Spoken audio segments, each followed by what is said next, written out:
In this video, we're going to graph 1 period each of cosecant of pi x plus pi and y equals minus 1/2 cosecant of x minus pi halves plus 1. Let's start by identifying our guide function. For number 1 over here, our guide function will be a sine wave because it's the reciprocal of cosecant with all the same transformations. And same thing over here.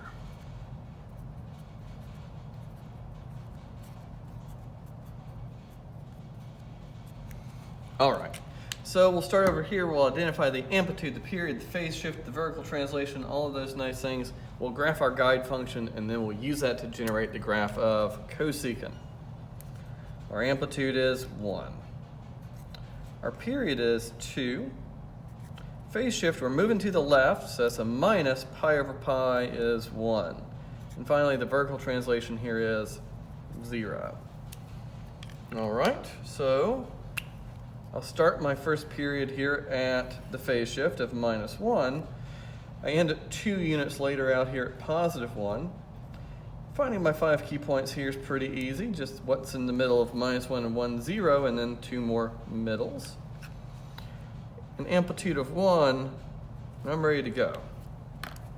This is just a sine wave bouncing along.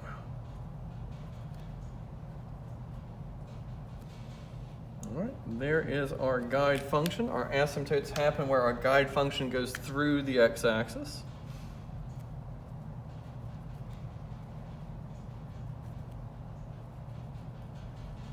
And then I make our reciprocal shapes at the top of the guide function.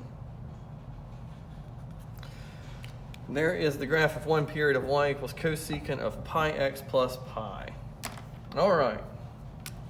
Moving on to number 2, the amplitude of the guide function is 1/2. The period of the guide function is 2 times pi. I see a phase shift to the right of pi halves and a vertical translation of 1.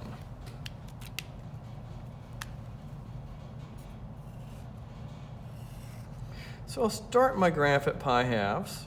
I need to end 2 pi later, and let's see, that'll be at 5 pi halves. So 1 pi half, 2, 3, 4, about 5 pi halves.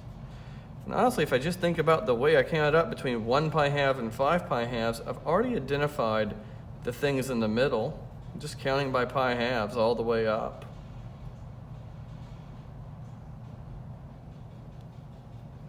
One pi half, 2 pi halves, 3 pi halves, 4 pi halves, and 5 pi halves. I have a vertical translation of 1, so my sine wave here is going to be bouncing around this horizontal line at y equals positive 1. And then my amplitude is just a half, so I'll need to know where those 2 tick marks are. All right, let's graph our sine wave and see if we can add in the graph of our cosecant. Sine starts on its center line. This is an upside down sine wave because of that minus out front. Those are our 5 key points, and we see our guide function. Where our guide function crosses over its own center line is where we get our asymptotes.